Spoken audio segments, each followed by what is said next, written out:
I have to say that this is probably one of the discussions and interviews that I've been most eagerly anticipating doing. Um, it's kind of strange, though. I don't fit in necessarily with the YouTube community, although my content's posted to YouTube. Uh, but I interact with members of that community on occasion. This gentleman's influence on how I think has been significant. We've had a number of discussions. He's helped kind of refine and tweak my views on logical absolutes, epistemology, various other issues in philosophy. He's the only person who saw preview comments of what I intended to say in my debate with Cy, which is also the only time I've ever asked anyone to preview any comments. I don't want to be parroting anybody. I want to give my own thoughts, and I don't want to, necessarily be coached. And it wasn't so much that I was like, oh, I'm terribly worried that I'm wrong. We developed this kind of online relationship based entirely on respectful, thoughtful, insightful comments and a shared interest in the topics there. And the other curious thing is that I don't even know what his real name is. It's unfortunate that he lives so far away from me that we don't get to interact in person ever. But the interview discussion, which is long overdue, here he is, Ozymandias, Ramses. Good morning. How are you today? I'm very well. Thank you very much. That was a really generous introduction. Thank you so much for that. It's true. And it's one of those things that I've found is actually extra curious. There are, you could go read this book, whether you're reading, Swinburne on theology or Hume or Quine or someone on philosophy, and you get the sense of, oh, here's a person and they're in this position of authority. In real terms, you could just be some random nobody, or could have been, who contacted me, and I could have just, shrugged it off, oh, whatever. But it was very obvious the way that the comments that you made, the way that you phrased them.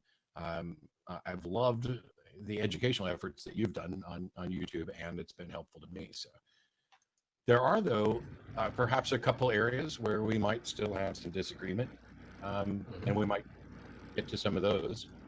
But we were also talking about debates, and that's the entire purpose of the Atheist Debates Project, is to try to, make sure that we're preparing people, giving them good tools, and pointing out the differences between, an informal one-on-one discussion and an online argument where there may be an audience, and then a formal debate. But right before we went on air, we were discussing one of my upcoming debates, and I figure you raised a question, which I want to address. But before we get to it, why don't you give everybody a little background on yourself to the extent that you're comfortable doing so? Sure. Well, my YouTube handle is Ozymandias Ramses II. I describe myself as an atheist or a provisional atheist. I'm from Canada. And my background is in contemporary analytic philosophy. That's what I studied in university and in grad school, and I got to teach some of that when I was a grad student. I am not a philosopher, though. I'm not affiliated with a university. I don't have a PhD in philosophy or anything like that, although I did go to grad school to study it with aspiring to be a philosopher. And so my background is in analytic philosophy, specifically epistemology, and with an interest in philosophy of science, philosophy of language, philosophy of mind. Those are the areas that I'm most interested in. More recently, I've become a little interested in questions of having to do with ethics and moral philosophy. And my participation in the great debate on YouTube and on Google Plus, and a little less so on Facebook, has been mostly to try to help those of us in the skeptical, free thought atheist community to up our game, to help us sort of disabuse ourselves of bad counter-apologetics and embrace what I think are better epistemological principles.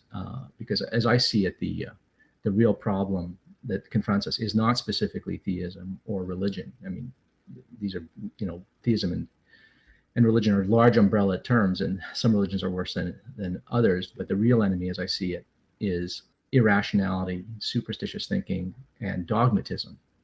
And there's still plenty of irrationality and dogmatism among those who have tumbled out of their faith, as I did. I was a religious person growing up. And and you don't suddenly acquire a PhD in critical thinking just because you've tumbled out of your faith. So just by virtue of the fact that you've become an atheist, for instance, you're not necessarily better equipped to argue for your own position and argue against the position of other people. And I think that if there is an enterprise in the online that has to do with atheism, right, the so-called atheist community, if there's any value in that, it's to the extent that it promotes critical thinking, skepticism, rationality, and embraces scientific values. I think that is what is sort of at the heart, what is a value in this online movement. And I've been trying to inject myself in this discourse to promote that. The contribution that I've been trying to make within the Great Debate with my YouTube channel, both with my YouTube channel and appearances on such as the Magic Sandwich Show and that sort of thing, has been to try to promote critical thinking, rationality, skepticism, and embracing scientific values. My feeling is you get atheism and agnosticism as a byproduct of those things, so that I don't have to agitate specifically for atheism. I don't have to be an evangelist for atheism. That's not necessary. I think if you sort of evangelize and promote and inculcate the values that I just described, you get atheism and agnosticism for free. You will get people tending away towards religiosity and dogmatism and superstition. Yeah, and I agree with that. I've said similar, and actually come under fire a little bit from some skeptics. But you mentioned something that I really have to ask you, just because I'm curious, and it's a difficult question to phrase. So you're not a philosopher. I'm definitely not a philosopher.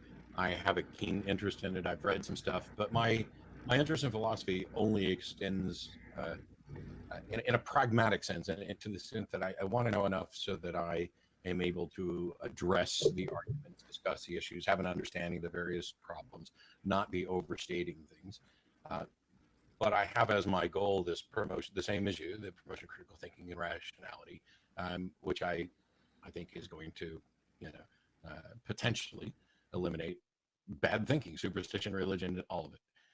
But I have friends who are concerned that the more professional philosophers, or the people who are spending so much time studying all the specifics about philosophy, might get so bogged down in what they've studied and the vernacular and the language of it, that not only do they talk over people's heads, so that they tend to lose an audience in a discussion because they're being they're being precise and they're being erudite, and I wouldn't fault them for that, but they're not particularly good at communicating in a way that everybody understands. But there's a concern that they might also, because of their investment in a particular ideology, but that their goal is to show that philosophy actually backs up their ideology, that this might make them immune to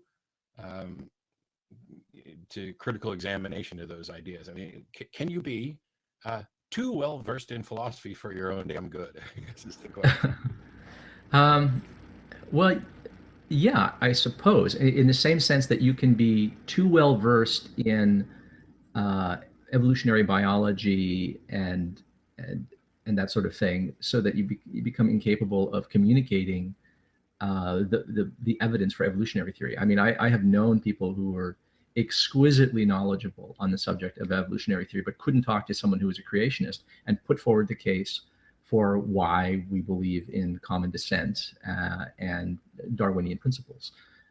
So yeah, I mean, that can absolutely happen. You can become so invested in a discourse, adopt the idioms of that discourse and those ways of speaking, that you effectively insulate yourself from having meaningful discourse with other people. And I mean, philosophy, I mean, I try not to agitate for philosophy. I don't try to promote philosophy per se. I think that the best way to advertise philosophy is to show what, in ordinary discussions and conversations and arguments and debates, the benefits of philosophy, which is critical thinking. Philosophy, if it's about anything, philosophy is about clarity of thought. It's about precision and rigor and specificity and recognizing relevant distinctions, avoiding fallacies, which means recognizing fallacies, which means knowing fallacies, which it means embracing the correct epistemic norms or principles of rationality that should govern how we think and how we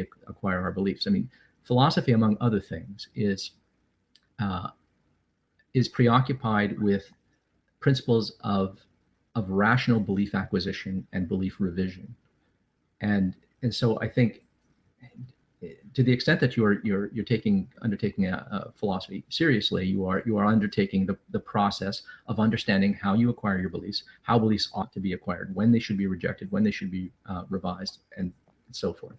But it is indeed very, very possible to sort of forget about what that particular goal of philosophy is and just get mired in the jargon of a particular question, in the philosophy of mind, or a particular question in epistemology, or a particular question in ethics, and then just be incapable of communicating that to other people. Yeah, so I mean that is a risk. That is a liability, and unfortunately, there's so much of that problem that you're describing going on that a lot of people in the skeptical community are allergic to philosophy.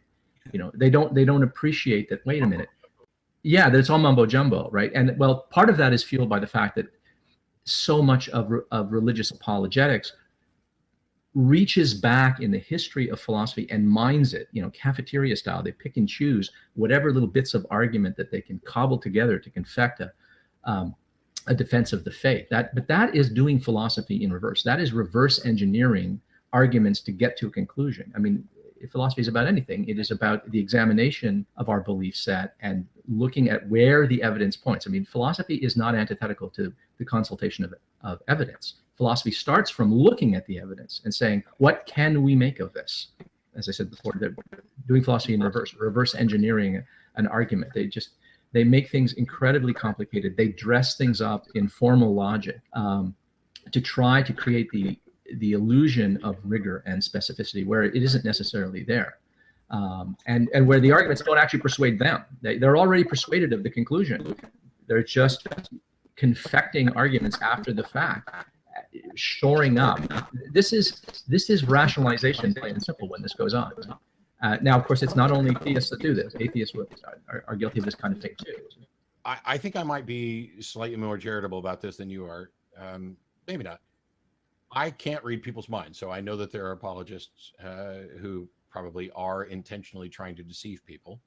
There are apologists who, as far as I can tell, believe, and I can't read their minds to know whether or not they do. And so when you have this situation where somebody like Craig, for example, has said he believes on behalf of the inner witness of the Holy Spirit, but he understands that that's not going to be a compelling argument for anybody else. And so he's coming up with arguments which are consistent with his belief, which he thinks should be convincing, but aren't necessarily why he believes. I don't see anything remotely dishonest in there as an attempt to deceive anybody else. But I think that there's likely to be an issue of self-deception involved, and because you're beginning with a conclusion and working to have something fit it. Yeah, well, no, I agree with that completely. I'm not of the view that most apologists are going around self-consciously, intentionally being dishonest and putting forward bogus arguments. I mean, no doubt there are some people who do that. There are people who will do that on any issue. I mean, just look at politics, right? People will be, will often exploit a person's ignorance of a certain issue and try to hit them with an argument in order to bamboozle them quite deliberately. I think that in the main, when people put forward arguments in the great debate on all sides, if they often misjudge an argument and think it's convincing and think that it would convince them, and that if it's failing to convince the other person, it's because the other person's being stubborn. So when I say that this is philosophy being done in reverse, what I mean is that there's just this cognitive bias operative here. It's unwitting. It is a kind of self-deception. No doubt I'm prone to it, as anybody is. But I don't think that people are going around trying to bamboozle people, right? I mean, there are occasions where I judge a person, where the principle of charity fails me, and I just think, no, like I don't believe that you actually believe this. But those are actually very rare occasions. I think that most people, when they put forward an apologetic or a counter-apologetic, sincerely think that it ought to persuade the other person. and they're just not recognizing that they're engaged in a kind of confirmation bias, that they're just casting about for any argument that they can in support of a favored conclusion, right? Or casting about for an objection to an argument that they look upon with disapproval, right? I mean, I think we all do this. And I think when the stakes are high and you've invested an awful lot in a view, as is the case when you're positing gods and salvation and damnation and stuff like that, when your entire structure of values is organized around certain views, certain dogmas, then of course that's extremely likely to happen. The other high impact aspect of this is that they've made a public profession of their beliefs, and so that adds to the investment. I've said before, it's slightly exaggerative. I'm pretty much convinced there's not a single person on the planet who has come to believe in any god, let alone a Christian god, based on the transcendental argument for the existence of God. It's just not how people get to that belief, right? Instead, how people attempt to justify that belief to others who didn't come through the path that they did. But you had said something, and I didn't want to forget about it. Right before the interview started, we were talking about the upcoming debate that I'm doing, and you asked me an incredibly interesting question that I think would be valuable for the Atheist Debates Project. You asked me if Blake and I had submitted our opening remarks to each other, or if we were going to submit our opening remarks to each other prior to the debate. We have not. I don't plan to do that.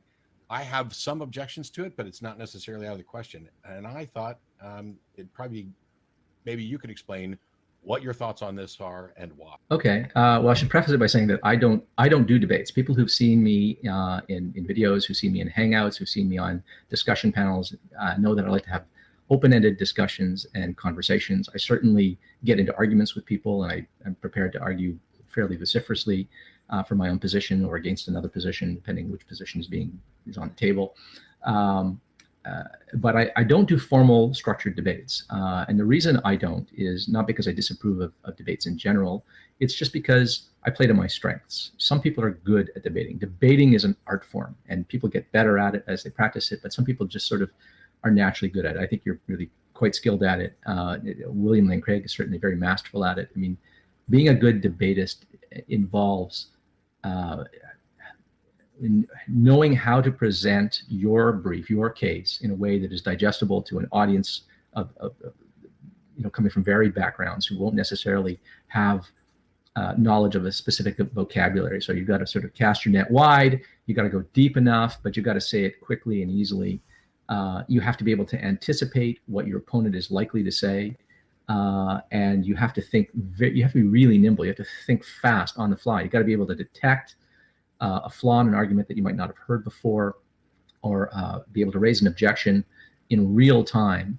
And it has to be concise. And anyone who's seen my videos and heard me talk knows that I lack concision. I tend to be long-winded. This is evidence. In the same boat, yes. Yeah. Well, no, you're not long-winded like I'm long-winded. I mean, I've heard you in debates, and you have a way of translating difficult concepts in a way that is succinct and easy on the ear, and can be easily digested and easily repeated, so that people can export it, take it out, and remember it. Right? You do that with the Atheist Experience show all the time. In fact, in our note though, before we get to the point where people think I invited you on here just so you could praise me, no. That's not the reason why, but I appreciate it. Okay, well, no, but I'm contrasting you because you do debates all the time, and I never do debates, and I'm trying to explain why I don't, and it's because I couldn't do what you do. I would suck at it. It just takes me too long to build a ramp to get to my conclusion, and in real time in a debate, that's not going to work. But there are things that I don't like about debates, and there are kinds of debates that I don't like, and kinds of debates that I do like, and a lot of people have weird ideas about debates. One of the things I don't like about debates is that you get two people, they present their positions, and then afterwards everyone just sort of keeps a scorecard, and they effectively declare that the proponent of their view won the debate. Right? That's how people see these things. Sure. And okay, that's human nature. That's just bias talking. Of course, that's going to happen. But I think that one of the things that's unfortunate about debates within the great debate community is that people have a tendency to think that an issue gets settled by debates, that this is somehow what goes on in universities and in academic disciplines, and that this is how things get sorted out. And that's absolutely not what goes on. Yes, debates are conducted in universities, but those are like exhibition matches, right? That's all that goes on there, right? Nothing gets settled in science or in English departments or philosophy departments or history departments when two people come together and put forward their arguments. That is something that is done for the edification of an audience, right? To inform them. And so debates can be very, very informative, especially when a person is new to an area of discourse. That can be fantastic. But nothing gets settled this way, right? Things get settled in peer-reviewed journals and conferences, and slowly a consensus builds, right? So debates. That's why some of the best scientific communicators, so the best scientists don't necessarily become the best science communicators, and even the best science communicators don't necessarily become the best debaters. I'm largely in agreement with you, actually. I've been trying to change the way debates, at least within our realm, are done, so that it's much less a joint press conference, to borrow from West Wing again, but more of a discussion. Although I'm a little bit in disagreement in this idea of saying that debates aren't how we settle things in other endeavors. I think it just depends on what your perception of debate is. Because for me, this idea of each side presenting its case and trying to point out the flaws in that is at least comparable to peer review process. And if we were to sit down, to discuss the merits and do philosophy, you would have these sort of, perhaps hopefully Socratic interactions. It's just this notion of debate as combat. And so we're talking about somebody like William Lane Craig, who's, is anybody who would say that he's not actually one of the best debaters on behalf of Christendom. I don't know what planet you're on. My problem with Bill is that I think that he's formulaic, and I think that he enters debates with a structured strategy of, this is what he tends to speak first. He'll say, this is what I'm going to tell you, and this is what my opponent must do to win. Over and over again, he'll give his opening statement, and then his opponent gets up to give their opening statement. And then in Bill's first rebuttal, he'll say, we didn't hear my opponent mention A, B, C, D, or E. Right. Giving the impression that his opponent failed to rebut his points, when in fact his opponent's rebuttal round hasn't even started yet. Yeah. I've noticed that. Yeah. I anticipate that if I'm in a position to debate Craig, which I may well be at some point, there are people actively working on it. If he does that, my first rebuttal round is going to start with, not only do I not have to do what he told you I had to do in order to win the debate, I don't necessarily look at this as winning. And I find it strange that a formidable debater like Craig would criticize my opening statement for not being a sufficient rebuttal when I just now started my rebuttal. And I think opposing that goes a long way. Yeah, I agree with that. But to sort of drill down more specifically to the question you're asking about how debates should be conducted, I think the debates sort of emulate that peer review process that we were talking about to the extent that everything is out in the open. So I favor debates where there's only one proposition on the table, first of all, right? Versus a question. Do you have a problem with debates that have a question? Well, yeah, it's better if it's stated as a proposition, and one person has to defend the proposition and the other person just has to critique it. Yeah. If you go in with position A and I go in with position B, all right, that's different than if you go in with position A and my job is simply to undermine position A, right? Exactly. Whereas if we're going in with, because when you have position A and position B, I'm pro-abortion and the other guy's anti-abortion. The other person is, thinks there is a God. I go in there arguing that there's no God. Okay, there's actually two debates going on there, right? I have to present my case. The other person has to present his or her case. Then we each have to attack one another's cases. Every minute that you spend shoring up your own argument and building your case is a minute that you didn't spend arguing against the other person, and hence not responding to their arguments, right? And so you have this choice. So I think it's best when a debate is conducted in such a way that there isn't sort of an open question, but there's a proposition on the table, and one person is defending or affirming the proposition, and the other person is not necessarily offering the opposite, but simply offering a criticism of the arguments for the proposition. And this will get us a little later to the discussion of a distinction between weak and strong atheism, or atheism and non-theism. Sure. But on, because we'll talk all day about this. The issue of whether or not you should share opening statements, what are the benefits of that, and why would you be looking for something like that? Well, that's where it really emulates. That's what I was going to say next. This is where it really emulates sort of a more academic process.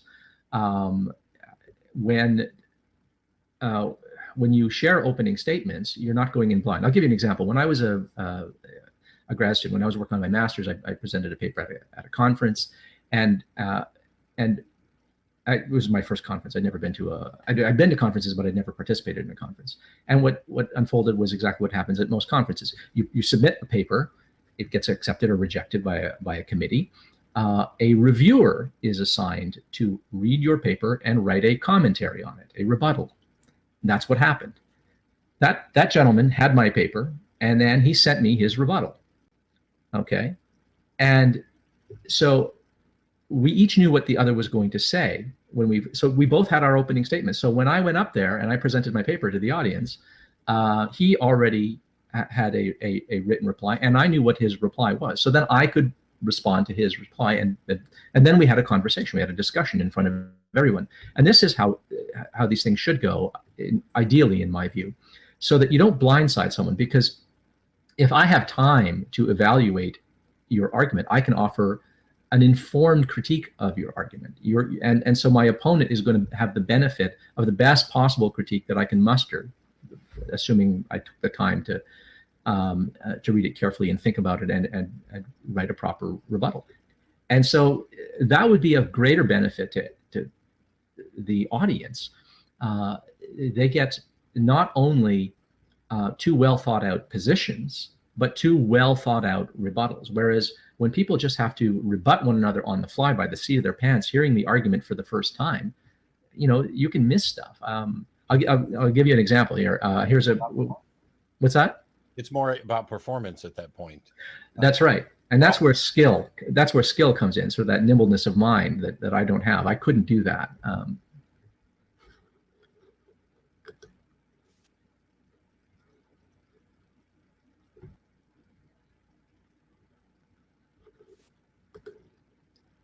Oh, did I lose you? Yeah, sorry, you disappeared for a sec. You're back now. But I'll give you an example, actually. When you had your debate with Cy, in his opening statement, he floated an argument that had a first premise, which was it's rational to believe that which is true. It's reasonable to believe that which, yeah. And I mean, I was watching that, and in the first 5 minutes, I went, "Oh, that's a ridiculous premise. It's absolutely indefensible." But you missed it. Yeah, but I mean, this is what I did for a living, right? I mean, epistemology is what I did for a living for a time, right? So of course I heard that and all the alarm bells went off, right?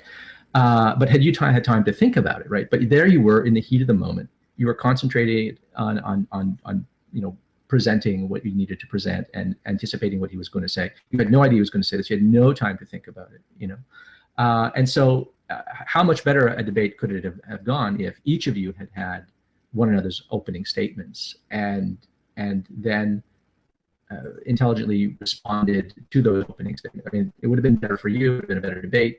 Everything sort of, that is a kind of a common enterprise, right? And that's debate as collaboration. We're both sort of engaged in a kind of disinterested pursuit of the truth here and the edification of the audience, as opposed to a showdown, a wrestling match, a WWF style, head-to-head contest where you just try to humiliate or pwn the other person. And that's one of the problems I have with debates. Is there too much like that? And I think I agree with that. I would actually like to try that at some point, because there's no denying, and I talked about this in the debate review. As soon as the audience member went up during the Q&A to question Cy's first premise, as soon as he opened his mouth to question the first premise before he ever even said what it was, I played it back in my head and I was like, oh wow, how did I miss that? Yeah. And I think in this case, it was very, very easy to miss, not only because it's something that intuitively feels reasonable, but his second premise was so obviously an issue. It is true that God exists was his second premise. Yeah. That it was easier to go down that route. The thing that I do have concern about,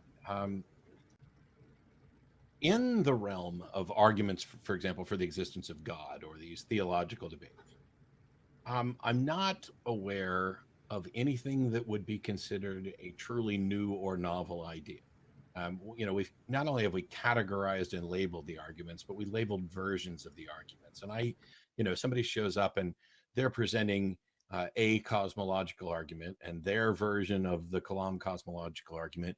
I don't necessarily need to know that I need that in advance. And as somebody who's done a TV show for 11 years and a whole bunch of videos in addition to that and debates, I think anybody who doesn't anticipate a little bit of what my rebuttal is going to be probably just didn't do their homework.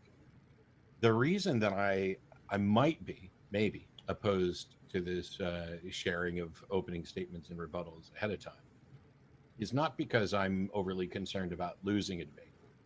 I have a particular view about the way debates go, and I'm looking at it from the standpoint of the audience.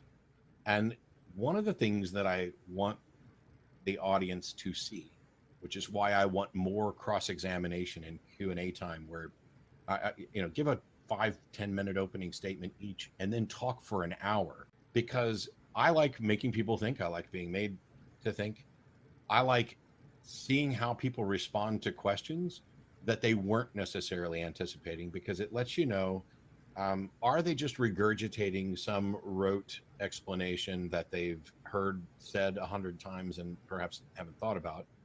Or are they actually considering the proposition, evaluating it, and giving an honest assessment?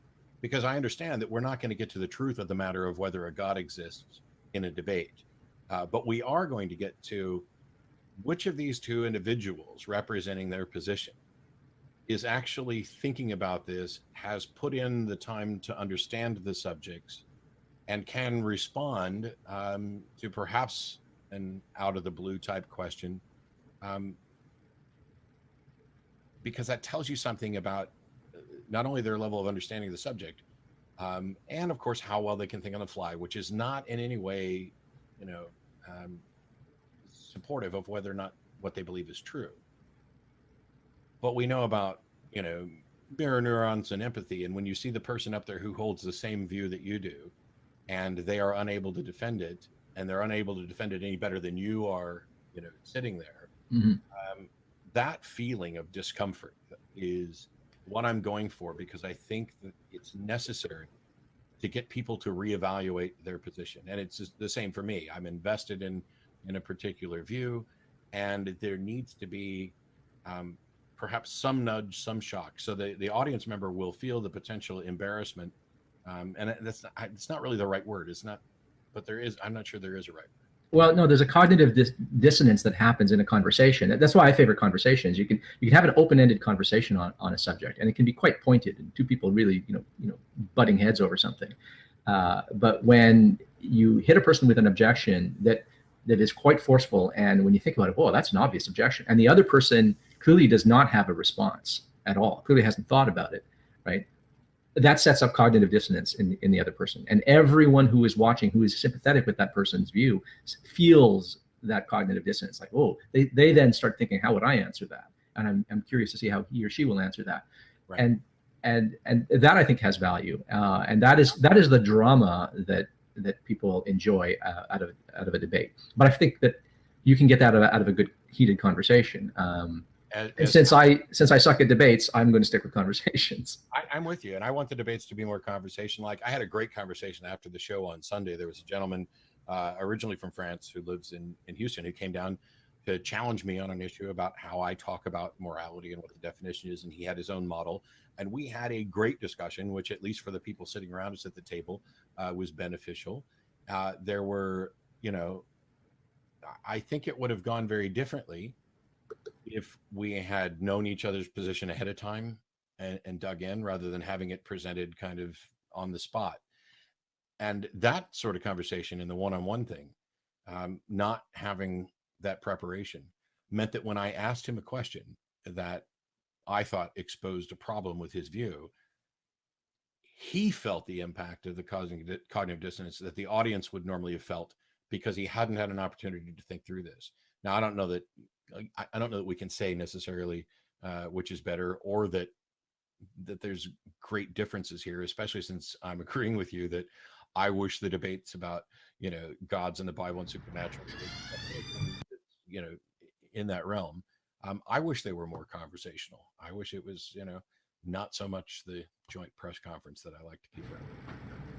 Yeah, well, actually, there's one debate. We were talking about William Lane Craig, and in the context of how debates should be conducted, as you said, Craig is sort of quite masterful in his debates, because he has a tendency to control the playing field. He will dictate, this is what my opponent must accomplish in order to support his position and defeat mine, right? And this is how we are to interpret the question, and so forth, right? And he's very, very good at doing that. And sometimes he corrals people that way.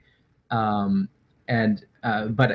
you get him in a conversation, and it goes quite differently. Like, he did a debate with on whether or not God was required for morality, for objective moral values and so forth, with Shelley Kagan. And that was sort of they each gave an opening presentation, and then they just sat down in chairs and looked at each other and talked, and there was a moderator, but it was just a conversation. And I thought Craig did quite poorly there compared to how he ordinarily does.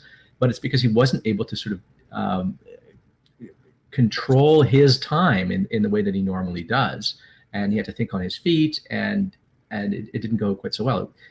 Some people do better in a structured discourse than other people, and I'm certainly someone who would do better in an unstructured conversation.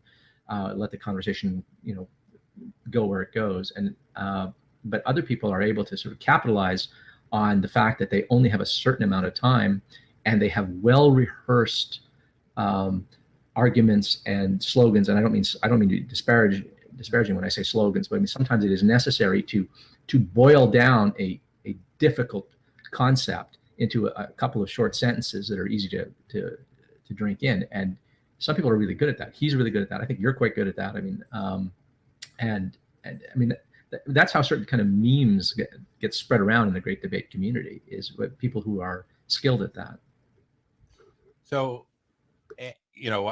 talking of slogans, I want to believe as many true things as few false things, probably the closest thing I have to a slogan, which I've noted many times, is me basically cribbing Hume on the foundations of epistemology, and this idea that the wise man would apportion his belief to the evidence, because there's a distinction, and you and I have talked about this before, between what someone believes and the reasons why, and whether or not it's warranted, and the degree of confidence that people have in it. And I have this very this definition of belief and knowledge that I will use a lot, which doesn't necessarily conform to the bulk of what epistemologists would say, where belief is just the acceptance of a proposition is true. Knowledge, being a subset of belief, is basically an expression of our confidence level. I'm not necessarily opposed to justified true belief as a definition of knowledge. I just think there's problems with it, and I don't think it's the way most people use the term. I think when most people say I know something, they're expressing, and this in part at least comes from you in discussions that we had surrounding the side debate, that they're expressing a confidence level. And quite frankly, their confidence level is irrelevant as to whether or not their belief is reasonable. Yeah. This idea of knowledge as justified true belief is an artifact of Plato. There's a famous Platonic dialogue called the Theaetetus, in which they talk about what is knowledge, and they come down, well, knowledge is something that has three ingredients. There has to be, you have to believe something to be true, it has to be true, and there has to be something that connects your belief to the truth, to the fact, and that has to be, that's what they call the justification condition. So there are three conditions: belief, truth, and justification. And of course, that is one definition. That's not even a theory of knowledge. That's a definition of knowledge, one of many that are on offer. And a lot of people sort of get hung up on this one like it's the only one. But I mean, there are epistemologists who just completely repudiate the idea of knowledge. They just say that, knowledge, it's just not a thing. What there are beliefs, and they are either warranted or not. Yes, there are true beliefs and false beliefs, but this thing called knowledge, there's no such thing. Now, I'm of the view that the word knowledge, go ahead. Is it also the case? So we see these discussions about, is there any such thing as truth, or is truth truly accessible? Mm-hmm. We've got scientific models that don't make proclamations about truth. They're probabilistic. They are, subject to change and tentative. This denial of knowledge, it has to be tied into sort of a denial of truth as well. No, I don't think so. I mean, truth is, as I would understand, well, I subscribe to a correspondence theory of truth. Think of map and territory. There's the landscape, and then there's the map. Okay, there's the belief, and then there's the fact or the state of affairs that's referred to by a belief. Okay, now, so if I have a belief, all a belief is. Belief isn't a dirty word. I mean, a lot of atheists tend to be allergic to the word belief because they associate it with faith. I had this conversation in an email this morning. Oh, really? Yeah. And I think it's a mistake. I hear people say, I don't believe in evolution. I accept evolution is true. Well, that's what a belief is. It's accepting that the propositions of evolution are true. That's all that a belief is. But beliefs can be warranted, well supported, and justified, or they could not be. Right, and they're also just completely unwarranted, completely irrational, unsupported beliefs. Right, that I think is what we would term blind faith. Right. And I think, go ahead. Interrupt, but I think that one of the key things that's been really useful in making this clear to people, like what happened this morning, is I can believe something, and it may or may not be true. Right. I can believe something for good reasons, and it still may or may not be true if my good reasons aren't actually sufficient. For example, the idea, I could believe that the sun orbits the earth because all observational evidence that I have at the current moment is that the sun goes around the earth. And so I have a rationally justified belief based on the available evidence that the sun orbits the earth, even though that's ultimately false. Mm-hmm. The key is to get to a better model of what quantity and quality of evidence is sufficient to reasonably warrant a belief, because we found out that we're wrong about the sun. You could also believe that the earth orbits the sun and it would be true, but if you believe it because your psychic network friend told you, then you don't have a warranted belief. Yeah, well, see, this gets back to that business with psi. I mean, that first premise in his argument, right? What makes a conclusion or a belief rational is how you got there. It's not whether it's true or not, right? So, I mean, I know a lot of atheists who think that they are rational by virtue of the fact that they've come to this true conclusion that gods are nonsense and religions are all BS, and that therefore anyone who believes otherwise, the religious out there, are all irrational or systematically irrational. But of course, what makes a conclusion rational or irrational is not the veracity of that conclusion. It's how you got there. It's how you reasoned your way to there. You can have great reasons for believing a falsehood. You can be using all kinds of reliable strategies that just happen to go awry. You can be relying on testimony that is ordinarily unimpeachable, but in this instance is not good. And of course, you can the opposite can be true. You can believe something to be true for all the wrong reasons, and then, well, it doesn't matter that your belief is true, that you have a belief and it's true. It's just still not properly justified, and as such, it's still an irrational belief. But I think that, to get back to your question about knowledge and truth, you can have a very robust theory, understanding of truth. That truth is some state of affairs, and in relation to a belief. So, see, a state of affairs is a state of affairs. States of affairs aren't true. Beliefs are true. Statements are true. Sentences are true. Propositions are true. Right.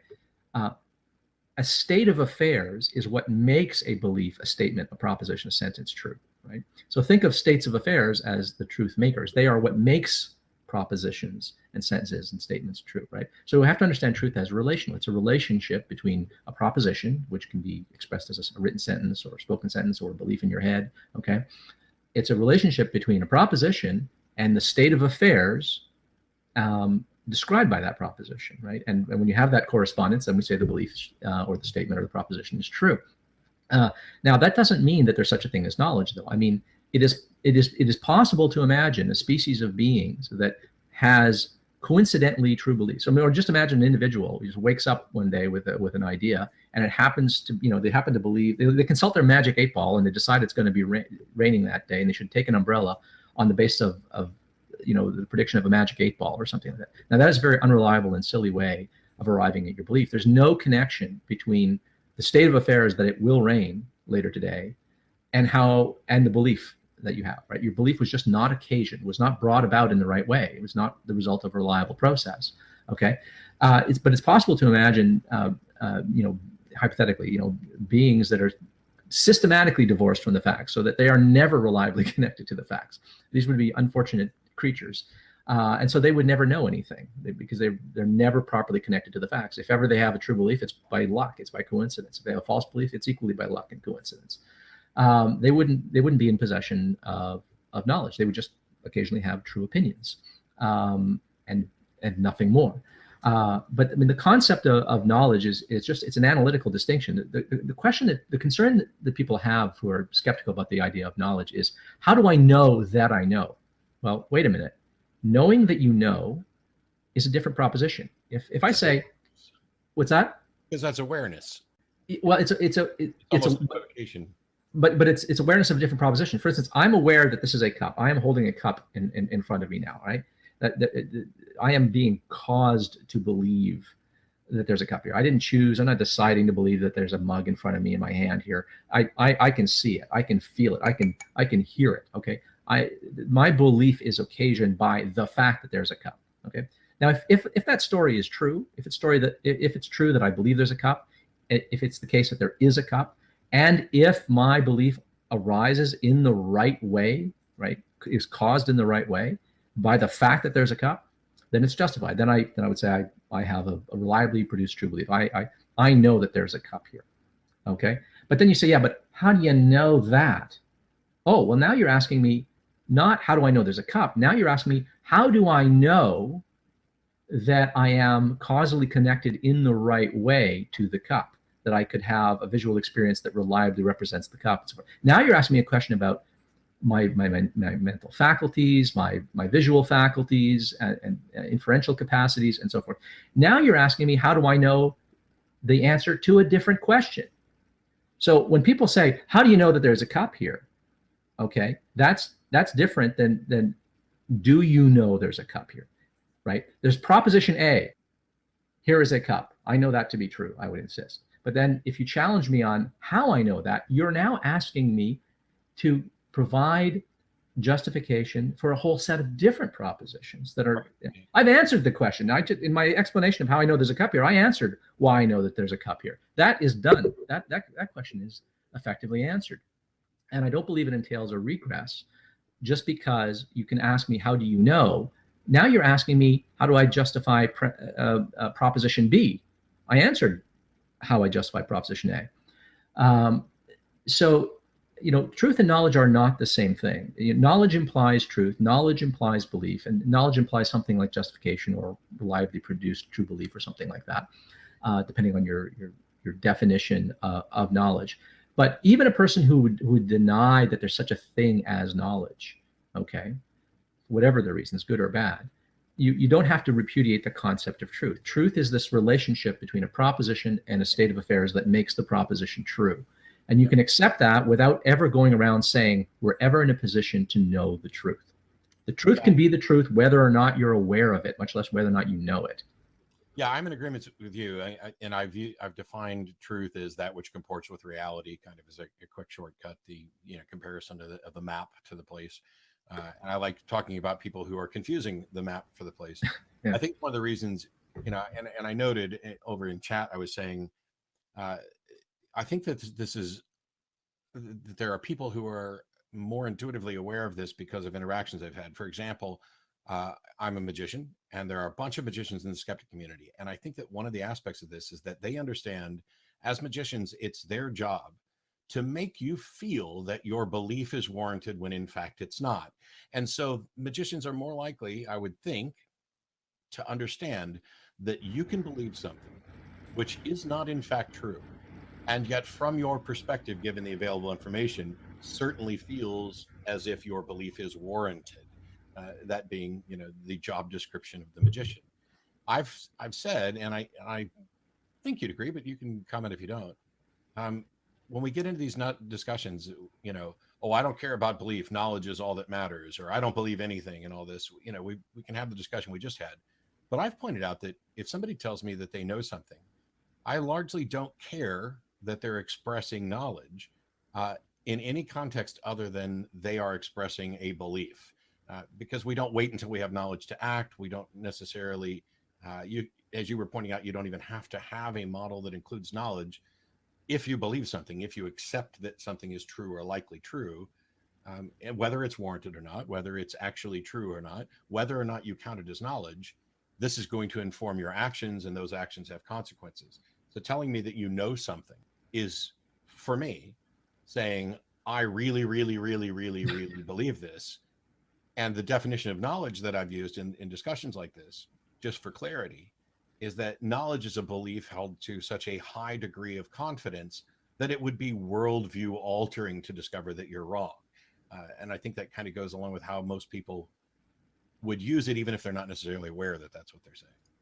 Yeah. I actually have a short video on my channel about certainty. I think it's called Bible Thumping Wing That Asks Me About Certainty, or something like that, where I talk about the uses of certainty and its connection or lack of a connection with knowledge. I mean, we use the word knowledge in a lot of ways. If I say, hey, do you know Bill? I'm not asking if you have a justified true belief of Bill's existence. I'm asking you, are you aware of Bill? I mean, Bill might not even exist. I can ask you, are you aware of Rudolph the Red-Nosed Reindeer?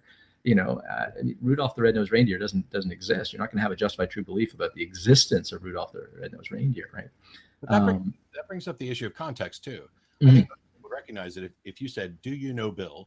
You're asking, are you familiar with this individual?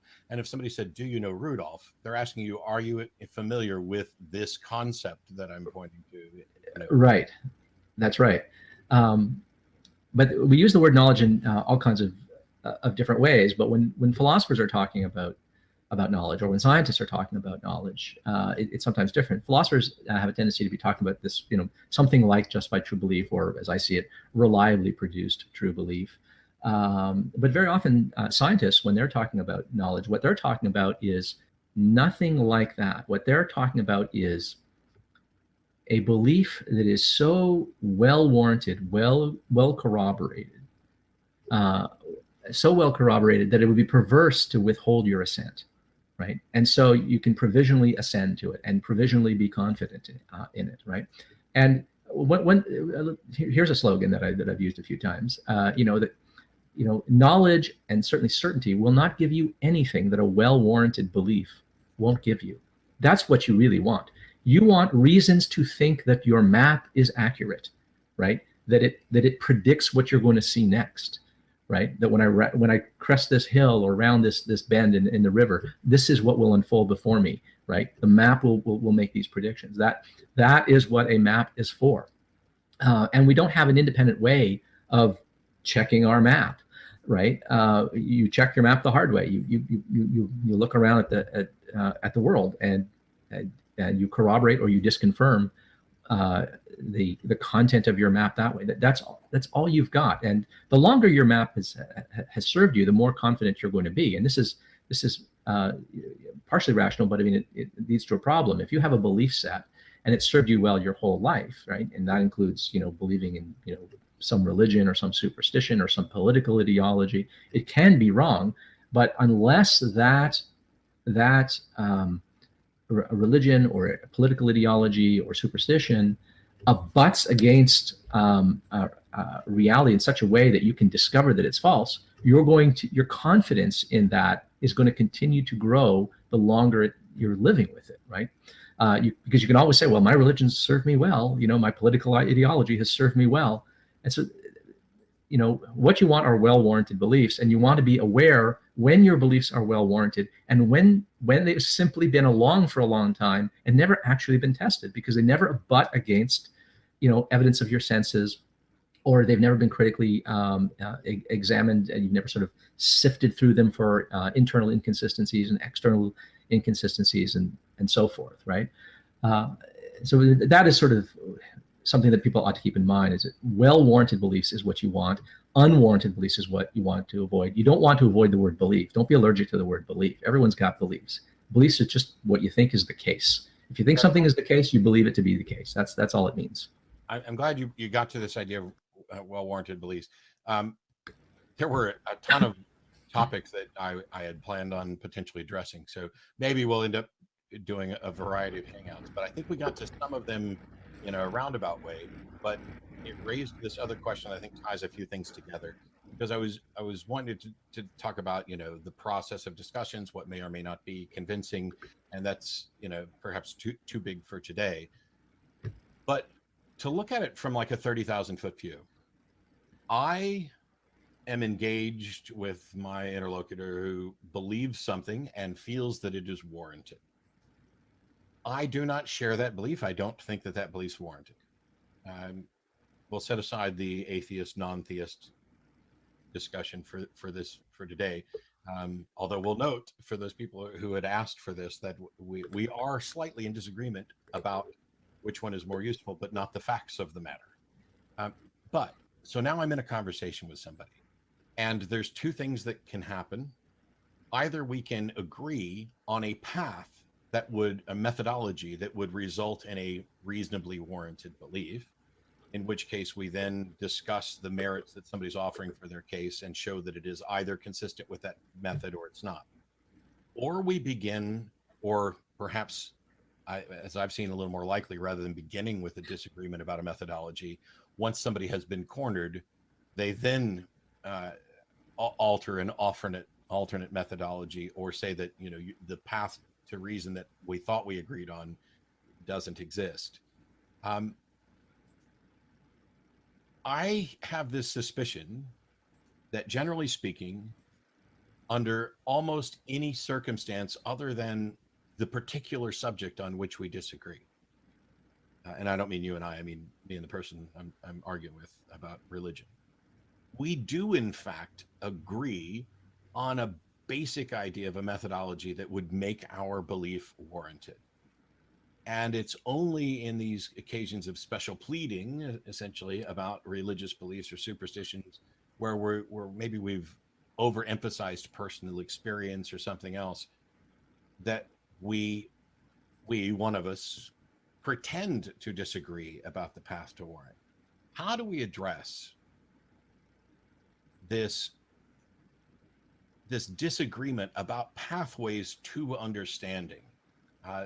Because you're either going to start there in some cases, or you're going to finish there unless you actually convince the person on behalf of rationality. Yeah, that's actually really hard. I mean, that's the nub, right? Because the other person is going to look at you, right? The typical theist is going to look at you, and they see you as abandoning certain rational principles. I believe that something can't come from nothing, they would say, but you seem to be committed to the idea that something can come from nothing, whether or not you are. I don't mean to beg that question, but as they see, they see you as engaged in special pleading, right? They think that you are departing from the sort of acceptable norms of reasoning that you use in every other aspect of your life, and that's why you're not coming to the conclusion that there's a God, right? And you might be motivated by certain other things, your love of sin or something like that. And it's really hard to get a person to do this. But I mean, one way to do this is actually change the subject, right? But okay, let's look at this principle that you're using. Let's see how this principle that you're applying would be applied by you and me in any other circumstance, right? And then hopefully they go, yeah, you're right. That's just an absolutely terrible way to proceed. I would never conclude X on the basis of this. In this circumstance, why am I concluding X over here just because it supports my dogmas, right? I mean, that is really the way to do it. And this was driven home to me when I was a graduate student and I was a teaching assistant teaching philosophy classes. These were introductory courses in philosophy. And you'd be teaching fallacy theory. And one of the things that you do, of course, is you teach students, first-year undergrads, name that fallacy. This is what the fallacy is. This is what ad populum is. This is what ad baculum is. This is what ad hominem is. This is affirming the consequent. This is denying the antecedent. You go through the fallacies. You give them examples. They learn what the fallacies are, and in no time at all, they get very good at playing name that fallacy. They get really quite impressively fast at going, no, wait, that was a fallacy. This is when you can get them in a conversation with each other, right? Discursively, which is the best way to do philosophy. And they get really good at saying, oh, that's an ad hominem. No, it's not an ad hominem. It's merely an insult. It's different. And then this is ad populum. And they get really good at that. But they get really good at seeing it in others, but they don't get very good at seeing it in themselves. And that's what's really hard, right?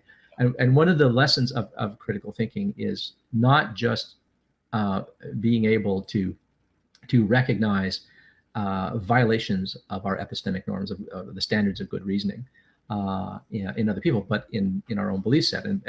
But the best way to do that is to see, to take our own beliefs and apply the same pattern of reasoning that we're applying to something that we're trying to justify, and look at some other question and apply the exact same form of reasoning. But that actually requires a fairly high degree of abstraction. You've got to get people to think in terms of patterns of thought.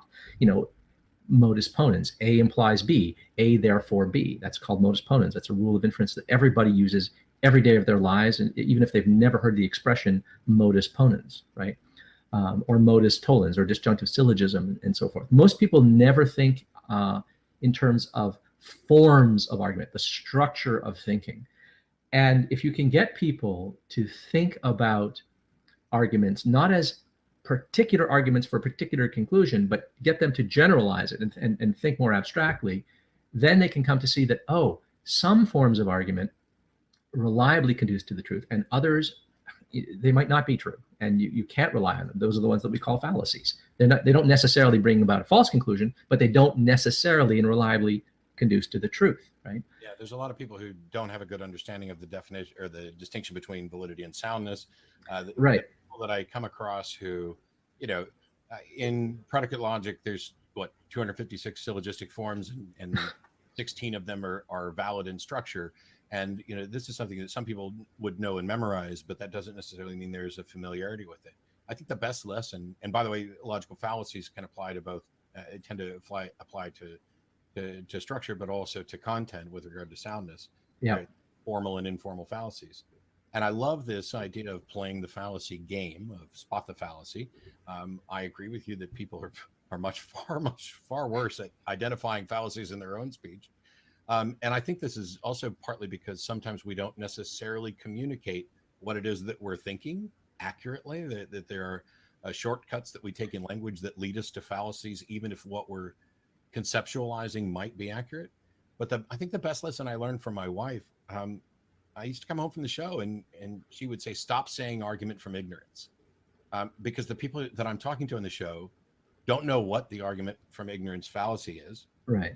To them, I just called them stupid because their understanding of the subject is so marginal that it just feels like an insult. And instead of naming the fallacy, explain the fallacy with an actual example, and then perhaps give the name. Right. So this idea of spot the fallacy, name the fallacy, great for Philo 101 students, and should be good for anybody who wants to learn this stuff. Not necessarily the best thing to do in the middle of an argument. Yeah. Well, that goes kind of sort of two ways. Name the fallacy can often be done as a kind of shorthand to sort of divest a person, right? And try to discredit them. And one of the things that you often see is people just saying, well, you just committed this fallacy. And then you're left wondering, wait, I did? Wait, I'm not seeing it. Can you explain to me? And then they'll say, oh, you don't know what the fallacy is? Yeah, I know what the fallacy is. I just don't know how what I said is an expression of, or an instance of that fallacy. Could you explain it? And if you can't do that, if the person's not willing to do that, then you know that they probably don't have such a great grip on what the fallacy is. They might just be pulling a move on you. But make sure that you don't ever do that yourself. I mean, I have heard people say that every argument for a God is an argument from ignorance, right? Well, look, that person simply does not know what an argument from ignorance is to think that, right? So one way to sort of get better at this and avoid this mistake of being able to effortlessly spot fallacies in other people and not in your own arguments is write down your own arguments. Right? Very often we are so close to our reasons that we can't articulate them, we can't express them. They just seem intuitively correct. We know people talk about, well, it's self-evident. Look, if it's self-evident, it ought to be really easy to state, right? And the denial of it ought to be a flat-out contradiction of the form A and not A. It should be very easy to demonstrate things where the contrary is a logical impossibility, and where something is self-evident. That should be easy to do. So if you have an argument of for or against a religious proposition or something like that, or anything really, write it down and see and how many hidden premises there are. You will find very often that you cannot connect the dots between your premises and the conclusion. Right? There's some kind of gap there, and in the course of trying to fill in that gap, you're going to either have to write in more premises to bridge that gap, or you're going to realize that you're going to have to write in premises that you don't actually endorse, that are dubious even to yourself. And then you're going to have to, at worst, what's the big deal? I'll have to abandon that argument. You don't have to abandon your conclusion, actually. This is another thing that people think. A lot of people think that if they can't defend a conclusion, that they have to abandon it. Well, look, if we were perfectly rational beings, of course, we would not believe things on insufficient evidence, right? But usually when you discover that a belief has served you well, but you can't defend it, the thing to do is to say, hey, maybe I'm not being rational, exactly. Right? And scale back your confidence in that conclusion. You don't have to reject it. I mean, you can still accept it as weakly provisionally true, right? But that's the first step in belief revision, is recognizing, I don't have such a hot argument for this. This is one of the common problems with debates as well, in that it's predicated on the idea that if I can present an argument that you can't offer a defeater for right now, then in fact I win. I must in fact be right. Right. We know that this isn't the case, that maybe I'm unable to come up with a response to it, or point out the fallacy, or show which premise is unreliable. Certainly, it may be the case that I'm unable to do it on the fly. But we also have this intuitive thing that when our opponents present an argument and we think we've identified a flaw in it, and somebody remains unconvinced of that they're stupid. I mean, they just haven't got this stuff sorted out. And that may or may not be the case. I don't think that somebody's inability to adequately defend a position tells us anything about the position. It may tell us something about that individual's justification for that, because I generally think that if you accept something and it is and you've done so on solid ground such that your position were warranted, that barring some extenuating circumstances, like you just cannot ever have a conversation with another person, written or verbal, that you should be able to offer some explanation of why you believe. I don't know. I'm not saying that this is necessarily absolutely true, because I don't think anything's absolute or possibly even true in that. I mean, certain, I should say. But I have a hard time with this idea that someone could have a belief, that they could have good warrant for that belief, and not be able to express what that warrant is, barring just an inability to communicate whether it, because I don't know that a good warrant could exist without some understanding of it. It's like people who tell me that they believe things that they don't understand. Like, I've had people tell me God is utterly incomprehensible to human beings, that we can know nothing about God's characteristics. We have no way of investigating it. And yet they still believe and still feel that it's warranted. And for me, by definition, there can be no warrant in that. Yeah, I disagree with you there. But this comes down to a distinction in epistemology known as the distinction between externalist conceptions of justification and internalist conceptions of justification. So if I ask you, Matt, how do you know that there's a cup? How do you know, or why do you believe? Never mind, how do you know? Why do you believe that I'm holding the cup, right? And you'll say, well, yeah, I saw you holding it up. You were holding it up. I saw you drinking from it, for the last half hour or whatever. Okay, so there, you're able to give me a reason. You have consciously within your head, right? You can bring before your own consciousness the reasons why you believe, right? Well, I saw it, I heard you sipping from it, right? Um, but sometimes we can't do that. Sometimes we are not able to articulate the reasons, even to ourselves. And I mean, just consider your dog, for instance. If you've got a dog, your dog knows when its dog dish is full of food. How do you know? Well, because it goes over and it starts eating from the dog dish when there's food in the dish, and it doesn't just start pretending to eat food from an empty bowl when the bowl is empty. Why? Because it can tell the difference, right? Clearly, it's able to make these discriminations. My dog knows when I've come home, when my car pulls into the driveway, and so forth. And don't get hung up on the word no. I mean, just my dog is aware. My dog has some true beliefs. My dog is capable of having true beliefs, right? But my dog could never articulate what these reasons are. It just doesn't have the cognitive capacities. Its brain didn't evolve to give expression to these ideas. And I don't mean that it just lacks language. I don't think my dog can express to itself why it believes what it believes, right? But I think my dog is capable of having true beliefs. Sorry? That may be correct, but when I'm talking about this, I would agree that would be the case for dogs, but this seems to be a bit of a red herring, perhaps, in that when I'm talking about beliefs that are warranted, I'm only talking about human beings, and that right. But in order for there to be warrant, there seems to need to be some cognitive understanding of it. Okay, but that's only, I think, if you define warrant as being something that is accessible to the agent, to the conscious agent in question, right? Whereas I think warrant has to do with how, you think of warrant as an internal matter. You're using warrant in a narrower sense, meaning reasons and causes for your belief that are accessible to you consciously, and hence that you could give and should be able to give expression to them to another person. Whereas in my view, I'm an externalist with respect to justification. I think that the concept of a warranted belief is a belief that is reliably produced, that arises in the right way. Either it arises through a reliable process of sense experience, or it arises through a process of reliance upon reliable testimony from people that are that have relevant expertise in an area, or something like that.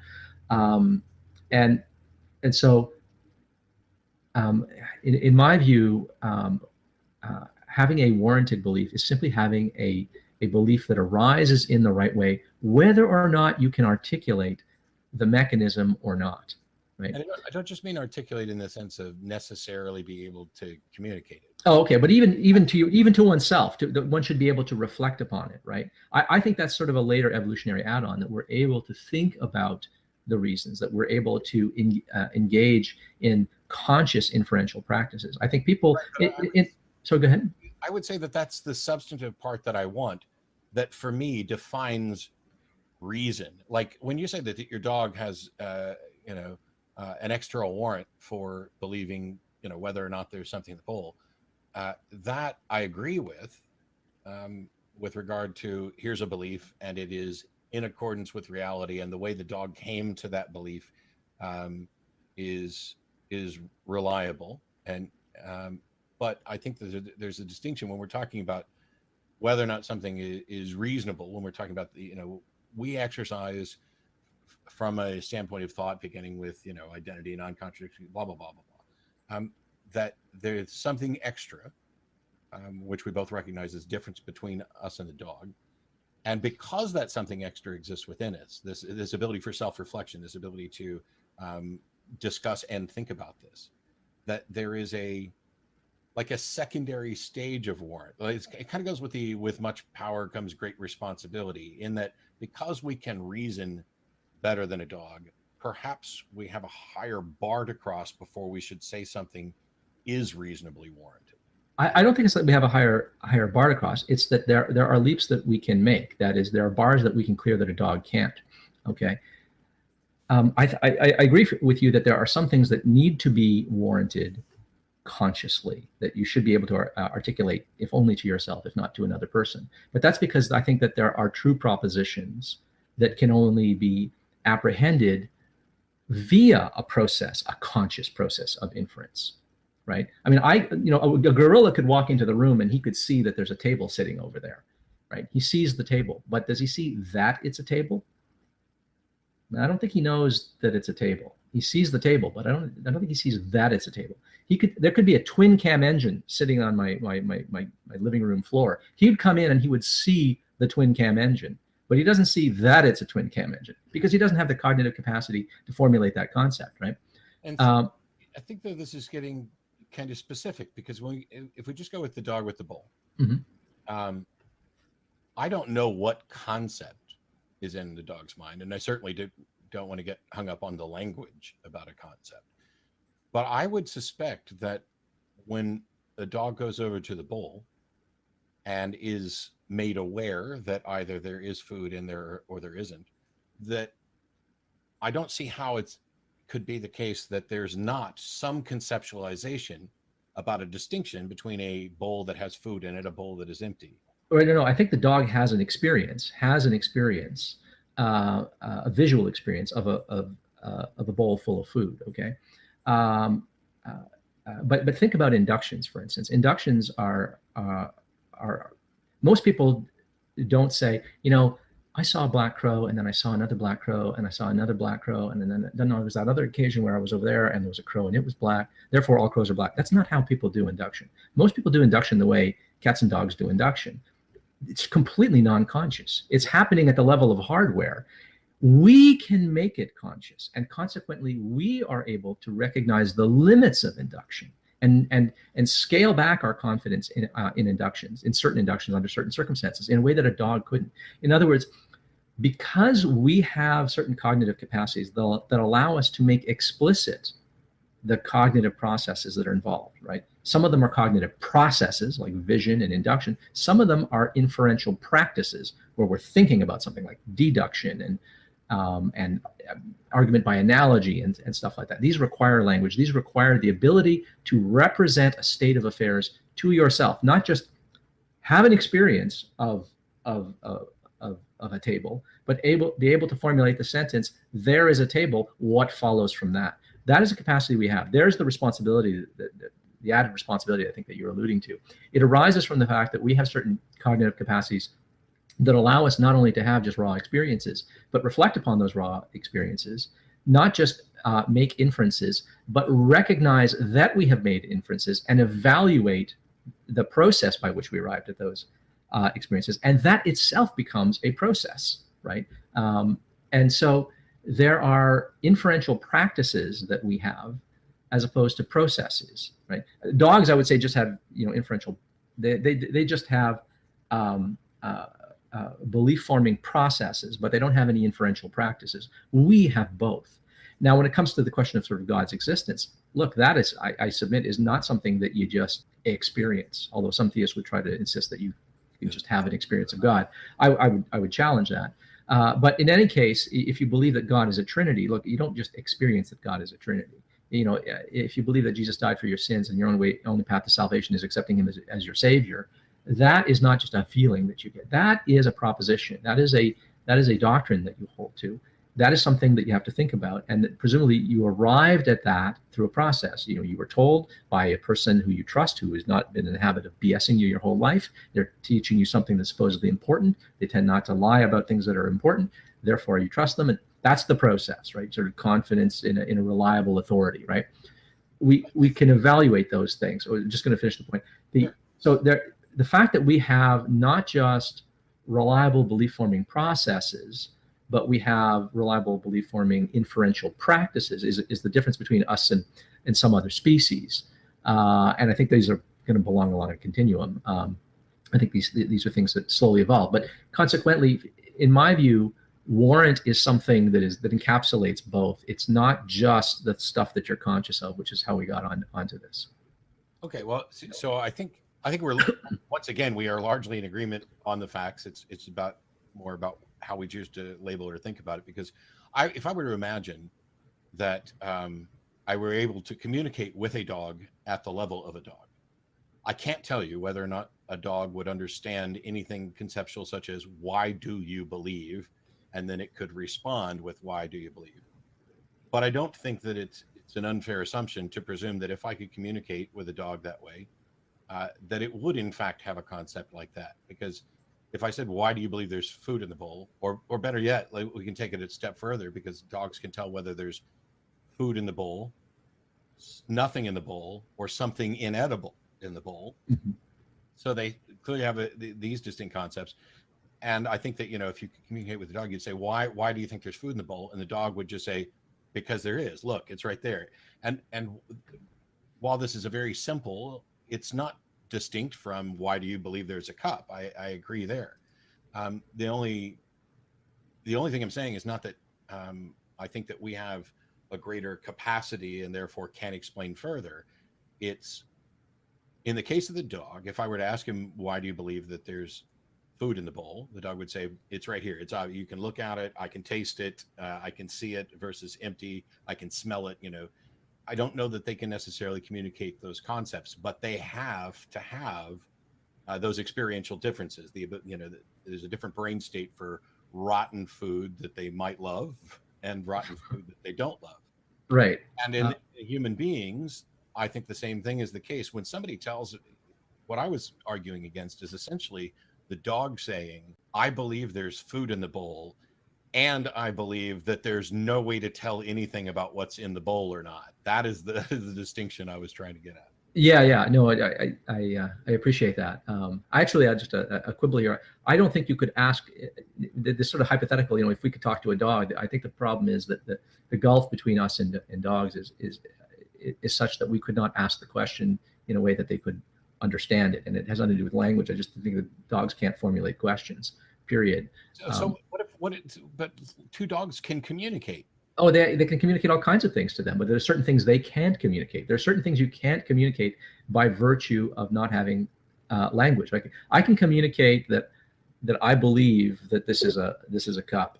I can also communicate that I believe that this is a cup, and I can also communicate that I believe that this is a cup. And, through several iterations, although a dog could believe that this is a cup, or that the dog food bowl is full of food or something like that. There are certain things that language affords us. Right? There's certain thoughts that you can have only by virtue of having language, right? Let me see if I can, because I think we're just like right on the cusp of something, and we're really going to want to wrap up in a minute.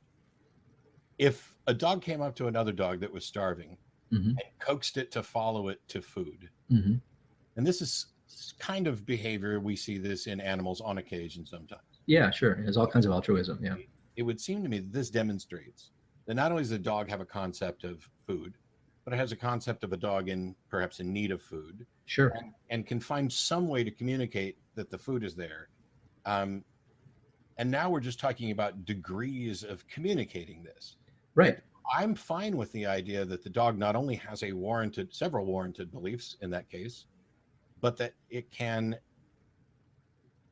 may not understand that those beliefs are warranted. It may not have the concepts of matter of fact, I'm pretty sure it wouldn't have concepts of warrant. It would just be intuitive. But I'm fine with the dog would never, if you were another dog, make any sort of case for mere intuition. It would be pointing to the thing. Yeah. Obvious. It would be, of course, hard solipsism isn't true. Here's your bowl. Yeah. Well, I mean, here's what it comes down to. Here's what I agree with. I don't think that a belief can ever be rational and warranted unless some account could be given in principle, right? So it's different. That's different from saying being able to give an account in practice. Look, how do I know that I'm seeing a cup? Well, I'm relying on my memory, that my vision has served me well in the past. And, I'm relying on the fact that my senses are generally reliable. I'm relying on the assumption that I'm not in a circumstance where I could be vulnerable to a systematic illusion. I am relying on the assumption, bare assumption, pure article of faith, that I'm not dreaming this right now. I mean, I could be. I might wake up and feel like a fool for having, said this, but I mean, I'm assuming that I'm not dreaming, right? Any claim to knowledge, any belief operates within the scope of certain assumptions. Some of those assumptions will be just blind articles of faith, like I'm not dreaming right now. And some of them will be warranted assumptions, like my memory has served me well in the past and stuff like that. Okay. But I mean, I think that our belief in induction is ultimately not warranted without circular reasoning. I think that my trust that my memory is itself reliable is, I mean, how could I test the reliability of my memory without, in the act of testing it, exercise my memory to make sure that I'm testing the right thing that I think I'm testing for, that I set out to test? I mean, exactly. Right? So look, rationality rests upon assumptions, some of which can be warranted and some of which are unwarrantable. Okay. And that is something that we shouldn't be sort of terrified of. I mean, being a good skeptic and a good critical thinker is knowing where the limits of reason end, what you can justify and warrant and what you can't. You can't give a deductive argument for why you should use deductive. That's circular reasoning. You shouldn't ever give an inductive argument for why you trust in induction, right? That's circular reasoning, right? And we don't have a deductive argument for why you can trust induction and so forth. We need to understand the limits of rationality. Rationality can, in fact, and I would insist, does rest on some unfounded, unwarranted assumptions. But that's not a license to believe any old damn thing. Look, reason itself could rest on what are sometimes called properly basic beliefs, beliefs that are unwarrantable in principle, except on pain of circularity. But that doesn't mean that you can believe any old damn thing. Look, we have reason. Reason is what allows us to sift through a lot of nonsense. It's just that, you know, reason is the ladder that we're standing on to reach true beliefs and avoid errors. But you can't use that ladder to get to the ladder that you're on. It doesn't work that way. And so where I would agree with you with respect to the whole dog thing is, I don't think you can say that a belief is rational and warrantable if in principle you could never give a good reason for it, right? Yeah, no, I'm in agreement there. Yeah, and unfortunately, this you know, some people don't like to hear this, but I think it's rather hard to deny that all of us take some things as pure articles of faith. That we just, you know, no one taught me to trust my memory, and no one taught me to trust in induction. No one taught me that I had a self. No one taught me that there are causes and effects. I mean, this is just part of our animal heritage that we as organisms benefit from. We just have this. This is built into our brains. It's how our brains think, and this forms the structure that permits rationality and scientific reasoning. But it doesn't work very well when you try to use it to justify itself. You end up arguing in a circle, which one should not do. I would say that I'm in near complete agreement on that as well. Apart from the fact that I'm going to avoid the use of the F term, just to avoid confusion. The way you're using right. I'm in complete agreement. And this is the thing. And I guess what we're getting to is we have a fear of uncertainty. And when we realize that we live in a world where certainty isn't necessarily attainable, may in fact be impossible, there are some who want to, or who are unavoidably led to the conclusion that therefore anything goes, that nothing can be justified, that there's no good reason for anything. Right. And it is perhaps one of the foundational fears that religions play on by, in many cases, offering the illusion of certainty, which, by the way, even if they were able to offer certainty, we as limited beings in our failed reasoning could never confirm, in fact, that it was certain. It would require the sort of knowledge of, it would require certainty to be able to demonstrate it. Yeah. And given that being the case, you know, I instead of talking about faith, say that, you know, I have reasonable expectations based on past events, or that I have trust or confidence, and I talk about, you know, the warrant in it and everything else. But I've also noted that I do have presuppositions, and if you would want to call those faith-based, I still object to the term, but only because of how it is used elsewhere, and I'm wanting to avoid confusion about it. But on that note, there's I think we've opened the door to about 20 more topics. Yeah. And sorted through quite a few. I want to tell everybody as I wrap this up, and I'll edit this and get it up tomorrow. Thanks everybody for watching, and thanks Ozy for agreeing to do this.